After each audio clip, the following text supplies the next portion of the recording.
ఖైరతాబాద్ బడా గణేష్ వద్ద భక్తులకు అనుమతి నిరాకరించారు. 4 వైపులా బారికేడ్లను ఏర్పాటు చేశారు పోలీసులు.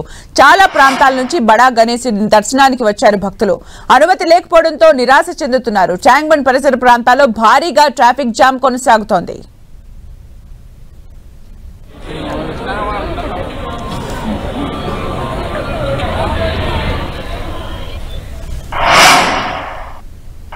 ఖైరతాబాద్ గణేష్ దగ్గర నుంచి ప్రస్తుత పరిస్థితిని మా ప్రతినిధి సునీల్ అందిస్తారు. సునీల్.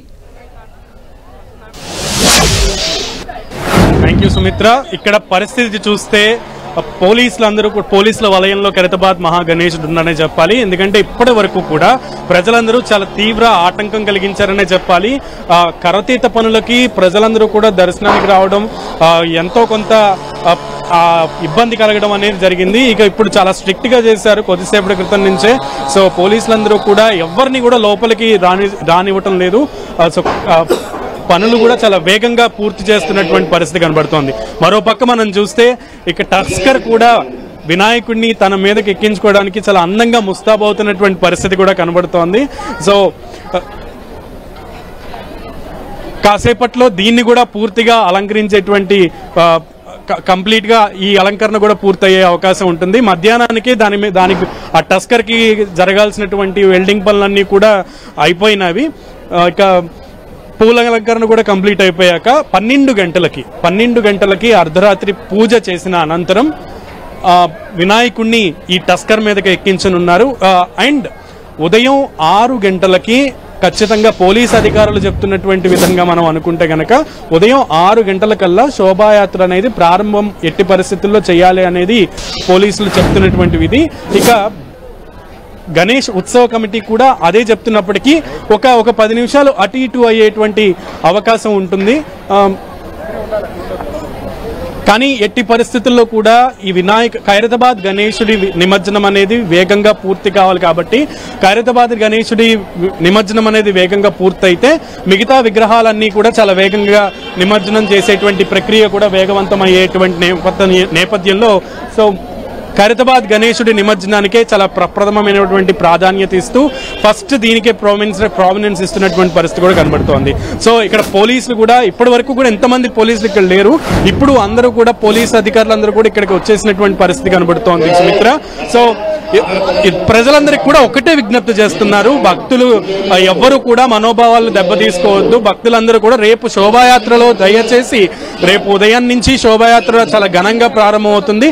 ఆ శోభాయాత్రలో పాల్గొనండి, మాకు దయచేసి సహకరించండి అంటూ కూడా విజ్ఞప్తి చేస్తున్నారు భక్తులందరికీ. అండ్ ముందుటి నుంచే అవగాహన కల్పిస్తున్నప్పటికీ కొంతమంది భక్తులు మాత్రం విజిటర్స్ గా ఉంటారు కదా. సో ఇక్కడ పరిసర ప్రాంతాలని చూడడానికి వచ్చిన వాళ్ళు ఖైరతాబాద్ గణేశుని కూడా చూడడానికి వస్తున్నారు. సో వచ్చినప్పుడు వాళ్ళని ఇందాకటితో కూడా అలో చేశారు, కానీ ఇప్పుడు మాత్రం అలో చేయట్లేదు. అండ్ వాటర్ ఫెసిలిటీ అన్నీ కూడా ఇక్కడ చాలా పకడ్బందీగా ఏర్పాట్లు చేస్తున్నారు. రేపు అటు ట్యాంక్ బండ్ దగ్గర కానీ లేదా ఈ ట్యాంక్ బండ్ నిమజ్జనం జరిగే ప్రదేశం అంతా కూడా పారిశుద్ధ్య పనులు కానీ లేదంటే వాటర్కి సంబంధించిన ఫెసిలిటీస్ కానీ అన్నీ కూడా ఎక్కడికక్కడ జిహెచ్ఎంసీ పటిష్టమైన ఏర్పాట్లు చేసింది. ఎక్కడా కూడా ఎవ్వరికీ ఇబ్బంది కలగకుండా చాలా సున్నితంగా ఈ నిమజ్జన కార్యక్రమం అనేది హ్యాపీ మూడ్లో కంప్లీట్ అయ్యే విధంగా ఏర్పాట్లు అయితే చేశామంటూ కూడా చెప్తున్నారు. అండ్ ట్రాఫిక్ కూడా ఎటువంటి అంతరాయం కలగకుండా రూట్ మ్యాప్ ని అంతా కూడా సిద్ధం చేశారు. అండ్ జియో ట్యాగింగ్ కూడా చేశారు ప్రతి విగ్రహానికి. సో ఈ నేపథ్యంలో రేపంతా కూడా నిమజ్జన కార్యక్రమం అంతా కూడా చాలా వేగంగా ఎక్కడ ఆలస్యం లేకుండా జరిగే విధంగా, అది ఆలస్యం లేకుండా వేగంగా జరగాలంటే దానికి కారణం ఖచ్చితంగా ఫస్ట్ ఇక్కడి నుంచే స్టార్ట్ అవ్వాలి, ఖైరతాబాద్ గణేశుడి దగ్గర నుంచే.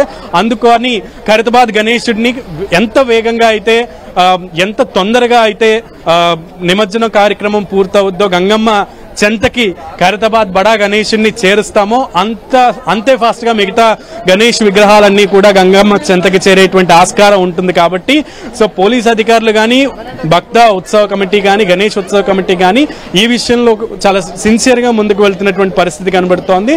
సో ఇంకొక 2-3 అవర్స్ లో ఈ మొత్తం పనులన్నీ కూడా పూర్తవుతాయి, కర్రతీత పనులన్నీ కూడా పూర్తవుతాయి. అండ్ పక్కన బాలరాముడి దగ్గర ఉన్నటువంటి టెంట్స్ కానివ్వండి లేదా శ్రీనివాస కళ్యాణం దగ్గర ఉన్నటువంటి టెంట్స్ కానివ్వండి వాటిని కూడా మొత్తం కూడా తీస్తున్నారు. సో మనకి ఒక పోలీస్ అధికారి ఉన్నారు, ఆయనతో మాట్లాడదాం. సార్ నమస్తే. నమస్తే అండి. ప్రజలకి భక్తులకి మీరు చాలా అవగాహన కల్పించారు, కానీ ఇందాక దాకా కూడా భక్తులు వస్తూనే ఉన్నారు. సో చాలా పేషెన్స్ గా చెప్తున్నారు, ఏమనుకుంటున్నారు? అంటే ఇక్కడ మనకు ఏదైనా టైం ప్రకారం వస్తారండి. ఆ టైం ప్రకారం మనం ఏదైతే ఉంటుందో దాని ప్రకారం మార్నింగ్ 8 నుంచి ఈ నైట్ 12 వరకు ఉంటుంది. అది పాటించి అది తెలుసుకొని, ఎందుకంటే ఇక్కడ క్రౌడ్ ఎక్కువ ఉంటుంది కనుక so time to time cooperate చేస్తే మేము కూడా డ్యూటీ చేస్తున్నాం, టైం టు టైం లైన్లో వస్తున్నారు. తర్వాత ఈ నిన్న సాయంత్రం నైట్ 12 గంటలకు అనేది ప్రతిదీ అనౌన్స్ చేశారు. చాలామందికి తెలిసిన వాళ్ళు రాలేదు, తెలియని వాళ్ళకు కొంచెం అవగాహన లేక వచ్చి చూడాలని ప్రతి ఒక్కరికి ఉంటుంది కదండి. దాని ప్రకారం ఇక మేము చేయాలి, ఎందుకంటే ఇక్కడ మనకు హైయెస్ట్ కొంచెం ఏర్పాట్లు ఉంటాయి కదా, అవన్నీ రిమూవ్ చేయాలి కనుక చాలా ఇబ్బందిగా ఉంటుంది కనుక ఆ రిమూవ్ అనేది మేము కొంచెం కేరింగ్ చేసుకొని అది రిమూవ్ చేసి జాగ్రత్త తీసుకెళ్ళి అది మనం ఇంకా ఎంత సమయం పట్టే అవకాశం ఉంది ఈ కరతీత పనులన్నీ కూడా పూర్తి కావడానికి?